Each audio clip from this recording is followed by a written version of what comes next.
Hi friends, welcome back to Pravees taste and travel. ഇന്ന് ഞാൻ വന്നിട്ടുള്ളത് ഗോതമ്പ് പൊടി വെച്ചിട്ട് ചെയ്തെടുക്കാൻ പറ്റുന്ന ഒരു സ്വീറ്റ് റെസിപ്പി ആയിട്ടാണ്. ഇത് നമുക്ക് ബ്രേക്ക്ഫാസ്റ്റ് ആയിട്ട് അല്ലെങ്കിൽ സ്നാക്ക് ആയിട്ടൊക്കെ കഴിക്കാൻ പറ്റുന്ന നല്ല ടേസ്റ്റി ആയിട്ടുള്ള റെസിപ്പിയാണ്. അപ്പോൾ നമുക്കിത് എങ്ങനെയാണ് ചെയ്യുന്നതെന്ന് നോക്കാം. വീഡിയോയിലേക്ക് പോകാം.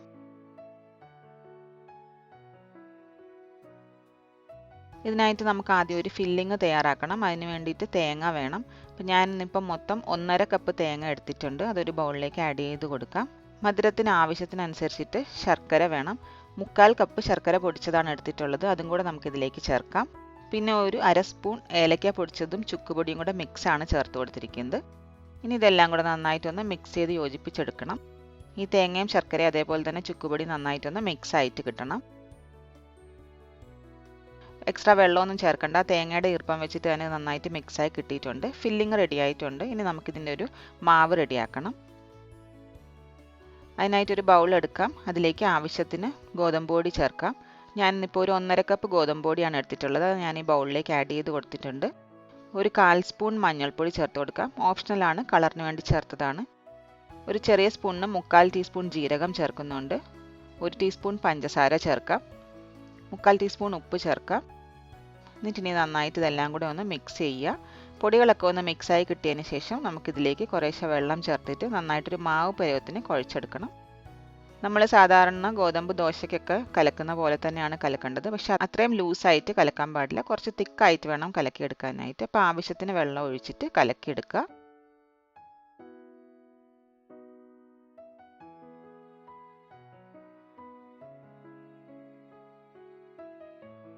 ഒട്ടും തന്നെ കട്ടയില്ലാതെ നല്ല സ്മൂത്ത് ബാറ്ററായിട്ട് വേണം കലക്കിയെടുക്കാനായിട്ട്.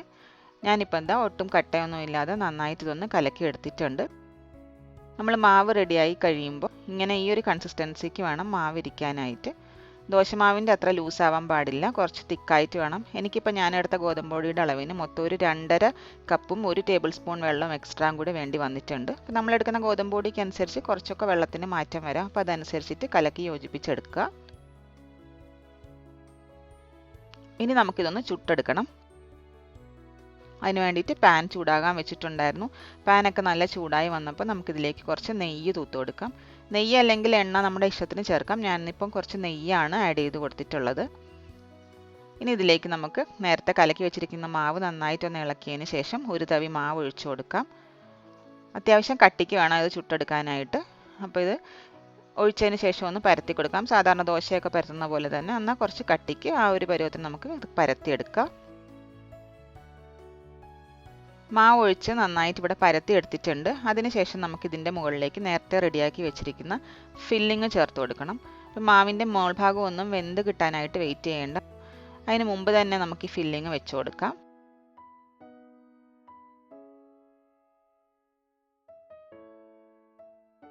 ഫില്ലിങ് വെച്ചതിന് ശേഷം നമുക്ക് ഇത് പകുതിക്ക് വെച്ച് ഇതേപോലെ ഒന്ന് മടക്കി കൊടുക്കണം.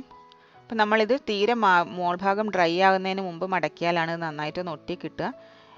ഇനി നമ്മൾ ഈ ചെയ്ത് വരുന്ന സമയം കൊണ്ട് അഥവാ ഇത് ഡ്രൈ ആയി പോവുകയാണെന്നുണ്ടെങ്കിൽ നമ്മൾ കലക്കി വെച്ചിരിക്കുന്ന മാവ് കുറച്ച് സൈഡിലേക്ക് ചേർത്തിട്ട് നന്നായിട്ടൊന്ന് സീൽ ചെയ്ത് കൊടുത്താൽ മതിയാവും. ഞാനിപ്പോൾ സൈഡൊക്കെ നന്നായിട്ട് പ്രസ് ചെയ്ത് സീൽ ചെയ്തിട്ടുണ്ട്. ഇനി നമുക്ക് തിരിച്ചു മറിച്ചു വിട്ട് നന്നായിട്ടൊന്ന് മൂപ്പിച്ചെടുക്കണം. നല്ലതുപോലെ തന്നെ മുരിഞ്ഞ് ഒരു ഗോൾഡൻ ബ്രൗൺ കളർ ആവണം. ആ ഒരു സമയം വരെ നന്നായിട്ട് തിരിച്ചു മറിച്ചു വിട്ട് മൂപ്പിച്ച് കൊടുക്കുക.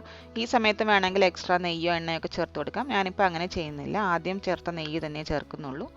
ഇപ്പോൾ ഇതാ ഒരെണ്ണം ഇവിടെ റെഡി ആയിട്ടുണ്ട്. ഇത് നമുക്ക് പ്ലേറ്റിലേക്ക് എടുത്ത് മാറ്റാം.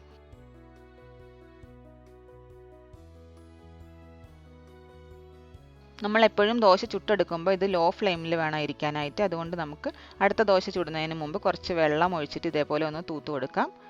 അതിനുശേഷം നെയ്യ് ചേർക്കുക. പിന്നെ തീരെ ലോ ഫ്ലെയിമിൽ വെച്ചിട്ട് മാവ് നന്നായിട്ട് ഇളക്കി വീണ്ടും ഒരു തവി ഒഴിച്ചു കൊടുക്കാം. നന്നായിട്ടൊന്ന് പരത്തിയതിന് ശേഷം നമുക്ക് നേരത്തെ ചെയ്ത പോലെ തന്നെ ഫില്ലിങ് വയ്ക്കാം.